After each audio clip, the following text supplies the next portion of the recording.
বলে দিব নাকি এখন যে প্রেসিডেন্ট বোর্ডে আসে Bangladesh. Everybody knows me as his wife, but every girl has their own identity.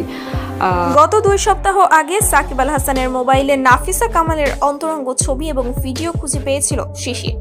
এইবার মিডিয়ার সামনে সেই তথ্যই দিল শিশির। এছাড়াও নাফিসা এবং সাকিবের গোপন সম্পর্ক নিয়েও মুখ খুলতে দেখা গেল এই বিশ্বসেরা অলরাউন্ডার স্ত্রীকে। জানা যায় গত কয়েক মাস আগেই নাফিসা কামালের সাথে প্রেমের সম্পর্কে জড়িয়েছে সাকিব আল হাসান। এই নিয়ে স্ত্রী শিশিরের সাথে একাধিকবার ঝগড়াঝাটিও হয়েছে সাকিবের। এছাড়াও জানা যায় বিগত কয়েকদিন ধরে আলাদা থাকছে তারা দুজন। এছাড়াও ফেসবুক ইনস্টাগ্রামেও একজন আরেকজনকে আনফলো করে দিয়েছে সাকিব শিশির।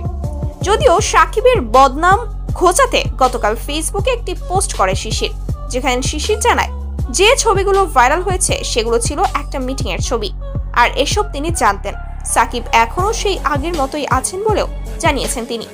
শিশির জানায় সাকিব আল হাসানকে ফাঁসাতেই মিটিং এর ভিডিও দিয়ে গুজব ছড়াচ্ছে তার বিরোধীরা। তো দর্শক, আপনারা তো জানেন গত পরশুদিন থেকে নাফিসা কামালের সঙ্গে প্রেমের গুঞ্জন চাউর হয়েছে সাকিব আল হাসানের। দুজনে একসঙ্গে ঘুরছেন, কফি খাচ্ছেন, এমন কিছু ছবি এবং ভিডিও সামাজিক যোগাযোগ মাধ্যমে ছড়িয়ে পড়েছে। সাকিব আল হাসানের এমন কাণ্ড নিয়ে বেশ সমালোচনা হচ্ছে সোশ্যাল মিডিয়ায়। ঘরে এত সুন্দর বউ রেখে কিভাবে অন্য নারীর সাথে রুম ডেট করে সাকিব, এমনটাই প্রশ্ন তার ভক্ত অনুরাগীদের।